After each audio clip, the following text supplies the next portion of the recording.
Hello and welcome to the Tavern Chat podcast slash live stream or some such nonsense. In any case, I'm going to be turning to the AD&D 1E Dungeon Master's Guide for today's episode.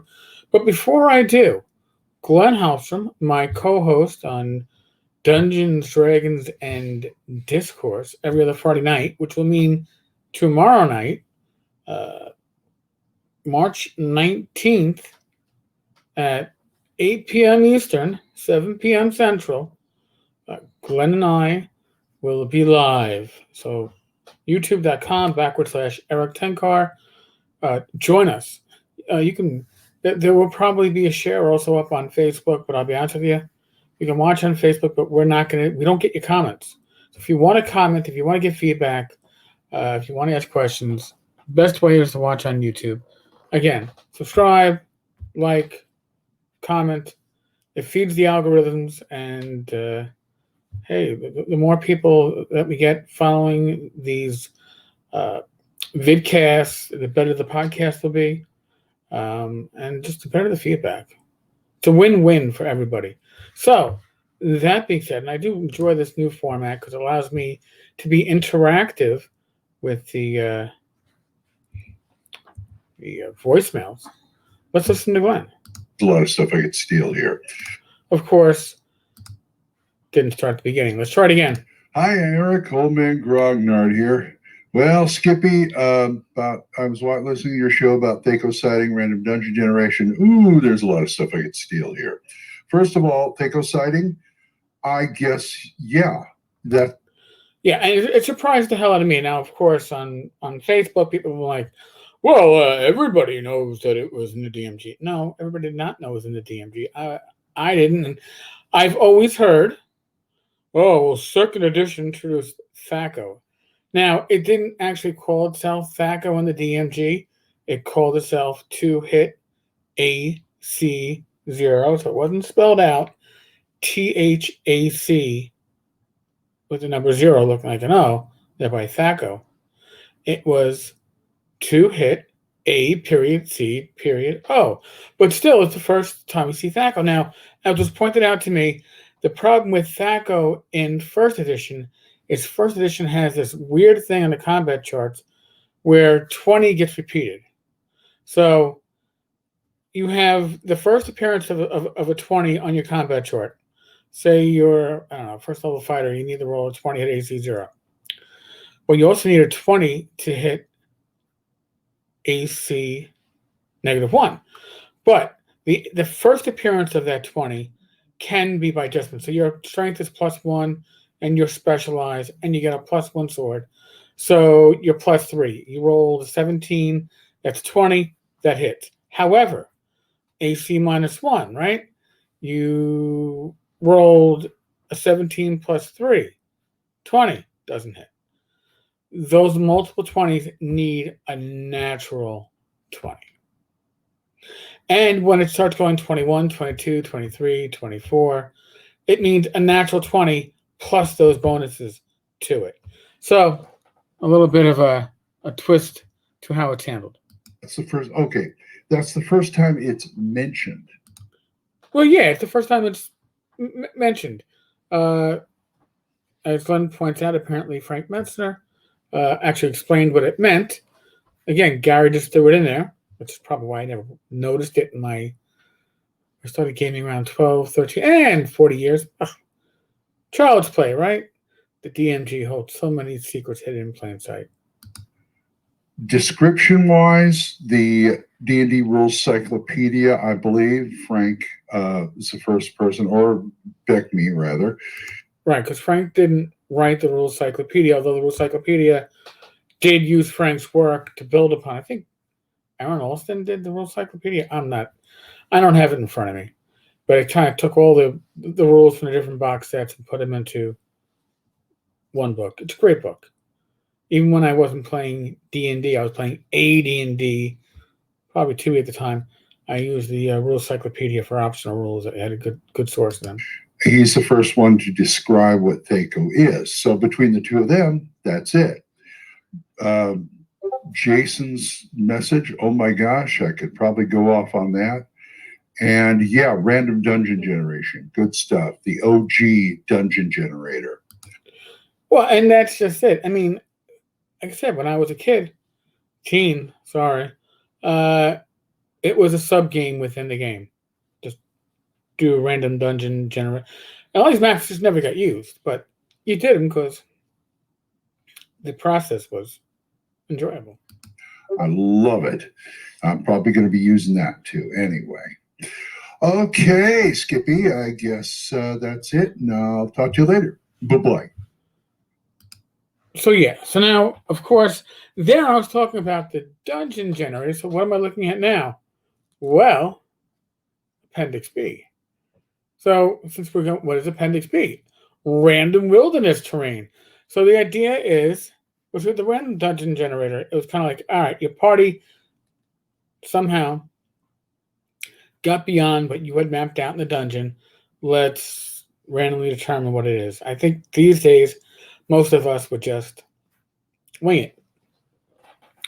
Well, random wilderness terrain, if a wilderness expedition moves into an area where no detailed map has been prepared in advance, and here's, since I have this feature for those watching at home, might as well share the screen so you know it's on page 173 for those following along at home.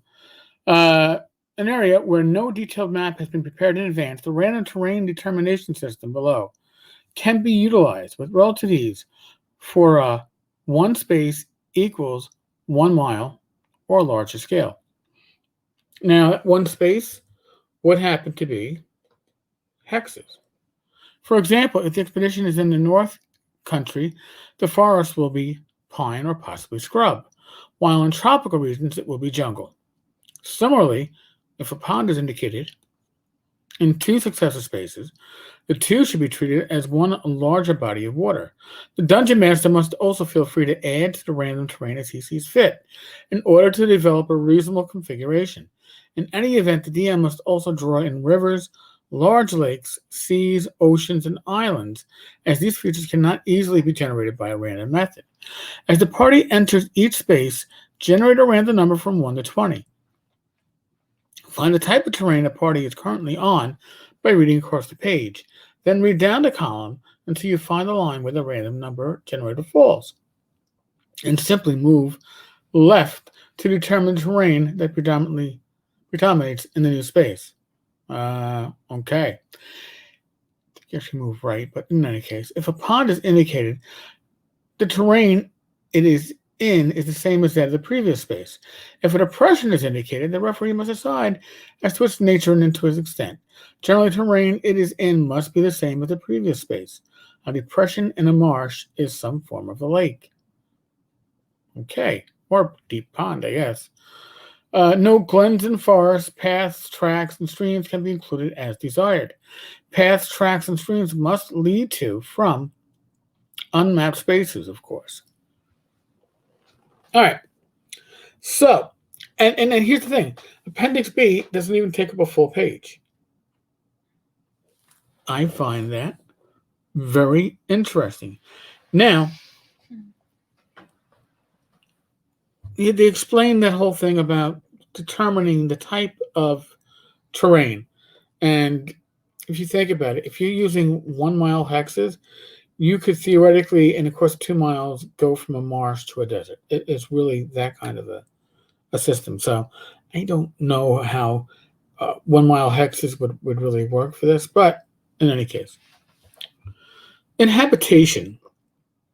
Check each space for the possibility of inhabitation. Use random numbers. From 1 to 00, 100. 1 through 3 is a single dwelling. 4 to 5 is a thorp. 6 to 7 is a hamlet. Village is an 8 to a 9. Town is a 10. City is 11. Castle is a 12 to 14. Ruins is a 15 to 16. And then with the ruins, you got to roll again. And it's either a village, city, shrine, or a tomb. 17 and higher, uninhabited.